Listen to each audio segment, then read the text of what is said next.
여러분 반갑습니다. 여러분의 반도체 오빠 전 회장입니다.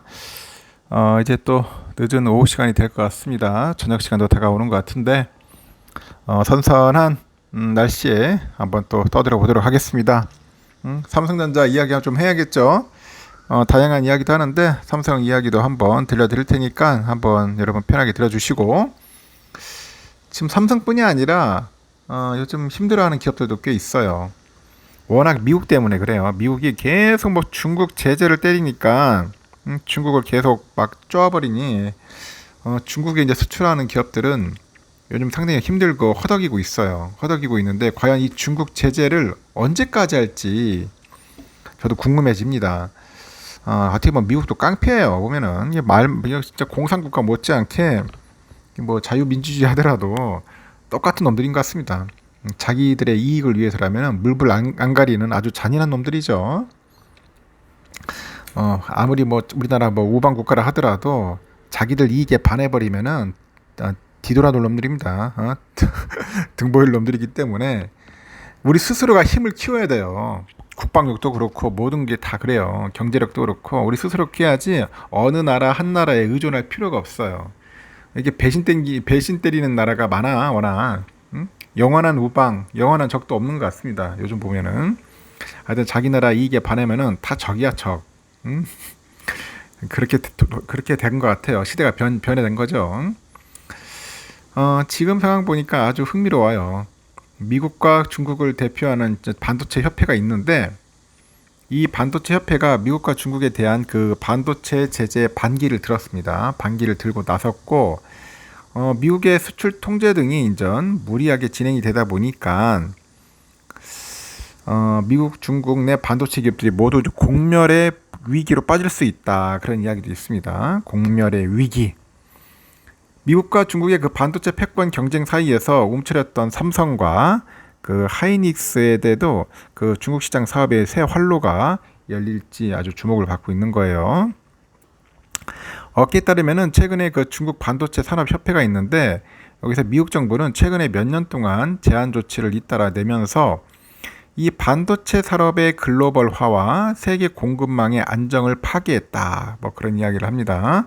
그 세계 소비자 이익을 해치고 미국의 반도체 산업 경쟁력도 약하게 만드는 일이었다고 이제 비판을 하더라고요. 또 미국의 계속되는 그 제재로 인해서 세계 반도체 시장에 악영향을 미치고요. 미국 산업을 포함한 세계 반도체 시장 우려를 증폭시키고 있다, 그렇게 또 지적을 합니다. 중국 반도체 산업협회에서 이 글로벌 반도체 산업이 수십 년간 지속 혁신 발전할 수 있었던 것은 그 주요국의 산업 주체 간의 협력과 글로벌 분업 덕분이라고 하는데, 중국은 그 세계 최대 반도체 시장으로 글로벌 파트너의 80% 이상 시장을 제공하고 공급망 그 지탱 역할을 했어요. 그렇게 부연을 합니다. 그러면서도 우리는 개방과 협력을 시종일관 견지를 하고 세계 각국에서 협력을 원하는 업계 사람들과 함께 반도체 산업 글로벌화를 지킬 것이다, 그렇게 이제 이야기를 하죠. 지난 17일에요. 미국의 그 반도체 산업협회 SIA 여기 역시 성명을 통해서 미국 정부의 반도체 수출 통제 조치가 지나치게 광범위하고 모호해가지고 이 반도체 기업의 경쟁력을 약화시킬 수 있다고 합니다. 또 반복적인 제재 조치 때문에 중국의 보복을 부를 수 있다, 뭐 그런 이야기를 하죠. 그러다 보니까 우려하고 있어요. 이어서 미국 행정부는 현재적 잠재적 제한이 좁고 명확하게 규정됐는지 일관되게 적용됐는지 동맹들과 완전히 조율된 것인지를 평가하기 위해서 업계하고 전문가들과 폭넓게 이제 소통하기 전에는 추가적인 제한을 이제 삼갈 것을 촉구한다고 강조를 하죠. 이렇게 미국과 중국 정부 간 긴장을 더 고조시키지 말고 이 대화로 해법을 찾으라고 이제 요구를 하는 것 같습니다. 이처럼 중국, 미국 양국의 반도체 업계를 대변하는 단체가 미국의 그런 대중 수출 통제 성명을 발표하면서 이 일을 제기한 것은 이례적이라는 평가인데, 중국은 전 세계 그 최대 반도체 소비 시장입니다. 엄청나게 팔리죠. 많이 소비도 되고. 세계 반도체 시장 통계기구가 보니까 올해 반도체 시장 규모를 5,150억 9,500만 달러로 예상을 하더라고요. 이 가운데 일본을 제외하고 중국을 포함해서 아시아의 비중이 55%를 차지하더라는 거죠. 이렇게 매출 감소, 중국 시장의 기회 상실을 더는 수용하기 어렵다. 뭐 그런 이야기를 하는 것 같습니다. 이 같은 그 양국의 그 반도체 업계의 성명은 바이든 미국 행정부가 이달 초죠. 추가적인 대중국 반도체 수출 통제 조처를 할 것이다는 그런 전망 속에 잇따라 이제 발표돼 가지고 이제 주목을 받는 것 같아요.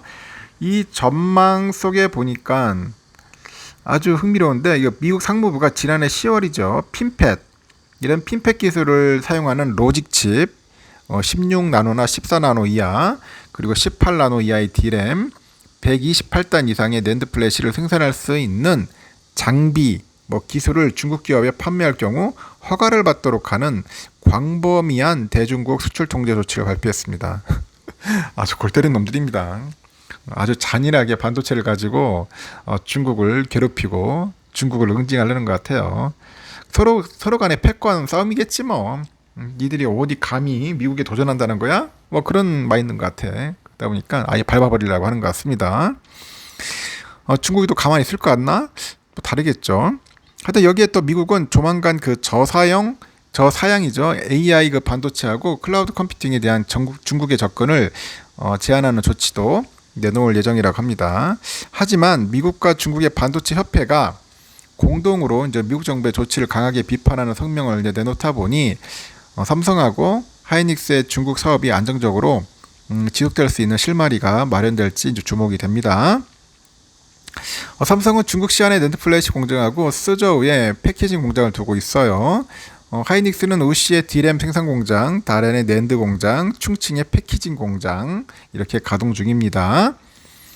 시안 공장은 삼성 그 전체 낸드의 그 40% 가량을 담당을 해요. 시안 공장 큽니다, 여러분. 시안 가보신 분이 있는지 모르겠는데 엄청 커요. 우시 공장도 하이닉스 D램 전체 생산량의 절반 가량이야. 50%에 50%. 이 중국 공장이 말 그대로 움직이지 못하거나 가동되지 않으면은 타격 크죠. 그러니까 골로 가는 겁니다.